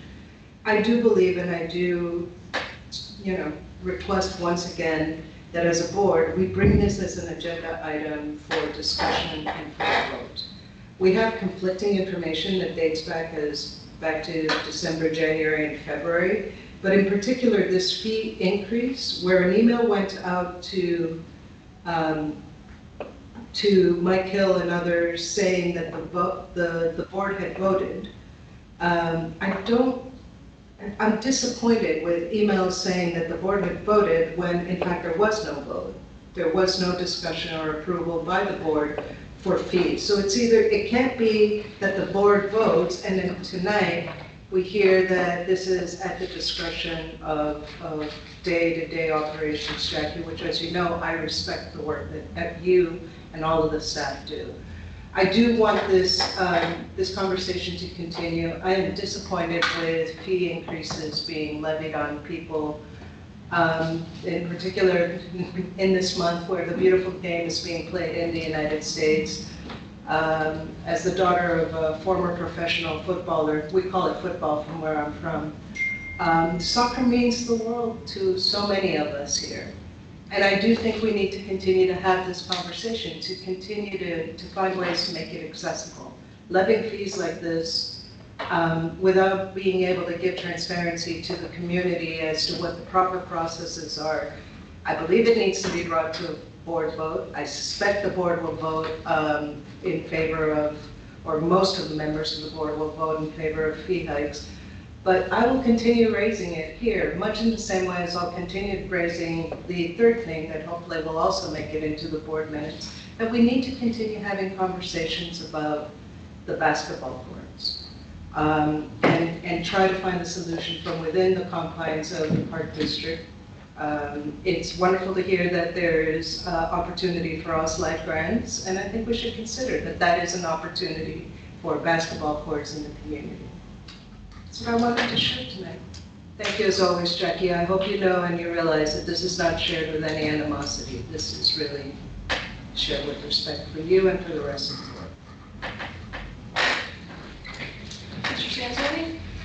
Sansoni? Can I just, so the feedback form is right on the bottom of the commissioner's page on the website. So in the about section, it's right under your guys' pictures and contact It should information. be, Adam, with great respect, I would request that information be shared and be made more visible. Okay. Because community members keep asking about it, and this goes back to the reason I had to decline approving the April minutes. I'm glad that you were able to add it.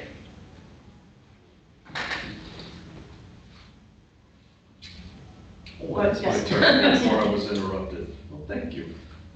Andrew, you guys are doing a fantastic job. The park looks wonderful.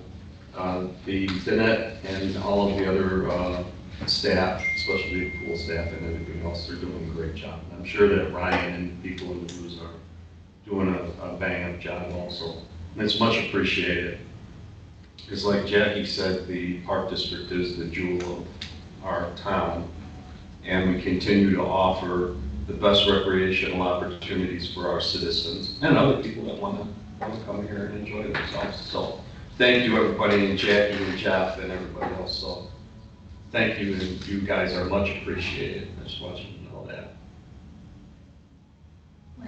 Yes. Point of clarification, just going back to Commissioner Ellsmore's comments on soccer, because I wasn't privy to the email that went out to soccer, did it actually say board approval? Yes, I'm happy to share the copy that was forwarded to me. I wouldn't raise it if it wasn't like such a not correct statement, unless I am getting old, so maybe there was a vote and I just can't remember it, but. No, I just want to clarify, because we've been down this path, we've been kind of beating this horse for a while, and I don't understand where the confusion is. When, it is my understanding, when the project is completed, at that point, like we do, we periodically review rates for pool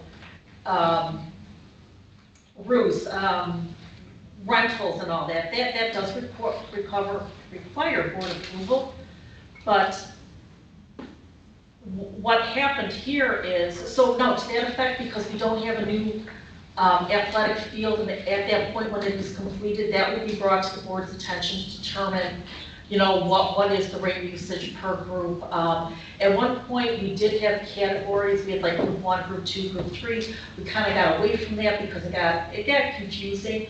But that's all back on the table when this project is completed.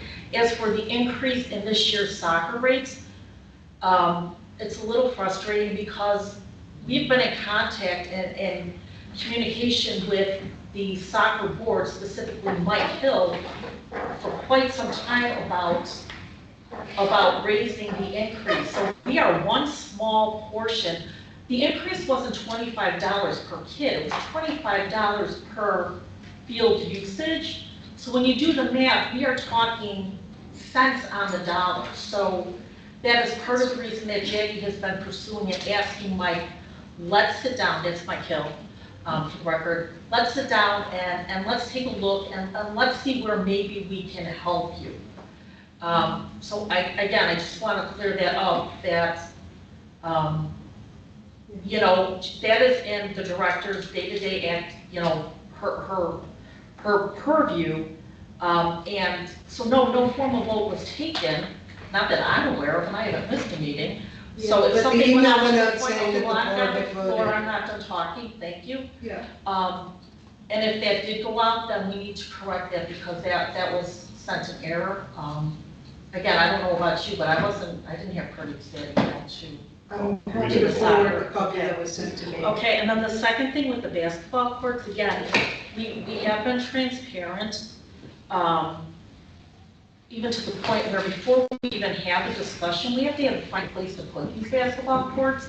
And I think it was 2 meetings ago, after we heard the feedback, director went back to the architect and said, in this beautiful, I think we have 12 acres here, is there any, 20?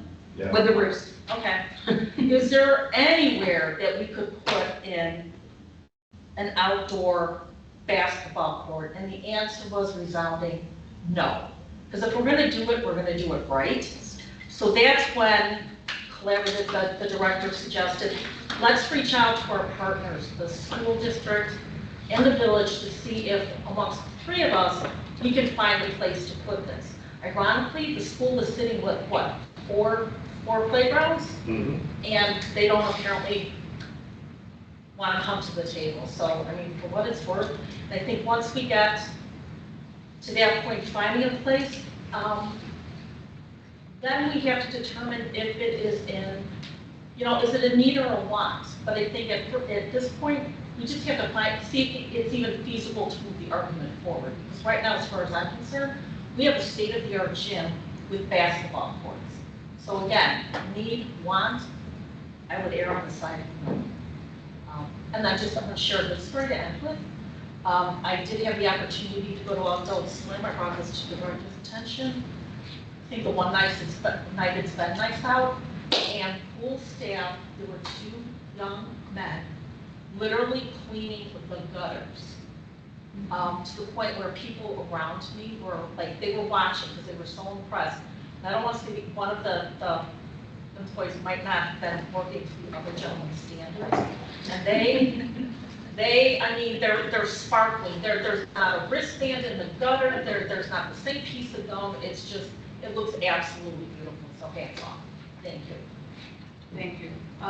So just quickly, one thing I want to really emphasize, and I heard this when I was down in Springfield with Jackie and Jeff, is the expenditures and the property per capita, this little highlight here. And they did one that was overall for the whole state of Illinois, for every tax dollar that's received, what parks get. And then I turned to Jeff and Jackie, I'm like, are we part of this? Are we gonna find out what we actually get in Forest Park? And they said yes. So that's what this is. So I just think it's really impressive that we are literally taking $1 that we're getting from taxpayers and turning it into $2.03. I wish I could put $1 in my wallet and go back into it the next day and take out $2.03. That would be amazing. So that, I think, just shows the fiscal responsibility and the great work that everyone here is doing, but especially Jeff and his staff for doing that. The next thing is the feedback form was an issue. I apologize not being here at last month's meeting due to a personal matter, but I've been meaning to go on the website and be like, where is this feedback form? So I did fill it out today, and I put on there my name, my information. I said, this is a test, and it did. Within 2 seconds, it popped into my email, and what was really nice is it pops back to almost like a letter from the Park District. It says, we received this, and then it says exactly what you sent them. So it was very professionally done, very nice. So that feedback form is great, so it is on there. And I believe it was correct me, the tab, it was, About park board commissioners. about and park board tribal commissioners. And it says right on there, do you want to talk to the park board and that, and it goes to this email. So that is working, and it looked really good and like that. And then, lastly, I want to thank my fellow commissioners for having confidence in me. I'm looking forward to sitting here for the next year and helping out and being the president of this board. Want to let everybody know that, everyone talks about Open Meetings Act and Robert's Rule, and these words get thrown around. And sometimes I think people don't really know what that means and what it means to have Robert's Rules. So I kind of like, who the heck was Robert? I actually looked it up.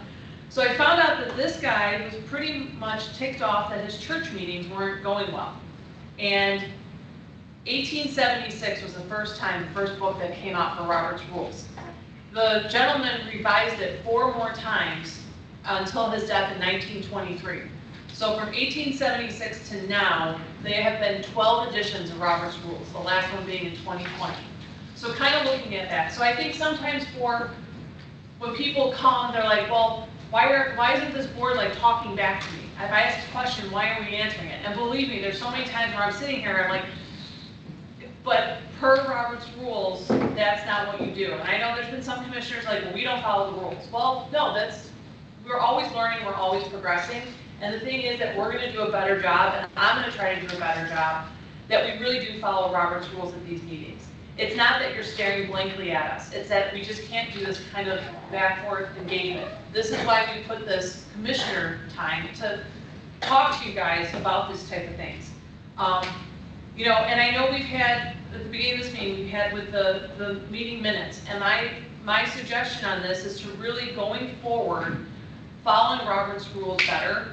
And we now have, starting in April, we have right on our website, we have a YouTube channel, so anybody wants to hear what each of us says, you can go right on YouTube and watch it again.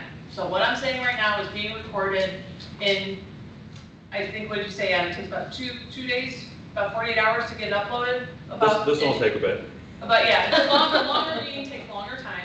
It'll take about at least double time of what the length of the meeting is to upload, and then there's a little bit of like chopping and stuff. So by end of day tomorrow, hopefully, but 2 days is a safe bet for like longer meetings, because anything could go wrong with the upload process. So 48 hours though, there should be no excuse, yes. So we have some meetings on Thursday. By that weekend, our citizens can watch these meetings. They can fast forward, see, if somebody's so interested in what Kathy says, or Betty says, or I says, they can go to it. And because of that, if you really look at Robert's Rules, it's pretty much in the meeting minutes should be the motions that are made, who makes the motions, the vote, and the notices about the motions, and all these meeting, the agendas, what we voted on. Let's start at this meeting. We had that delay. And Commissioner Elsmore is like, this wasn't put in there, this wasn't said, and this was said, and this was said. Well, if you really look at Robert's Rules and look at it, it's not what was said at the meetings, it's what was done at the meetings. So we have in our past meetings, we have public comment, and we put the person's name, we're trying to put, everything they said, and then something's missed, or, something. I'm going to propose that we go back to kind of what Robert's Rules is. Because we have YouTube, and people could look it up and find exactly what people said and what words came out of people's mouths, that the public comment sector, we don't put the person's name and then what they said, because what's happening is it's a Cliff Note version. We're not putting everything they said, and then you have issues, and then you have people like, well, that's not in there, it should be in there.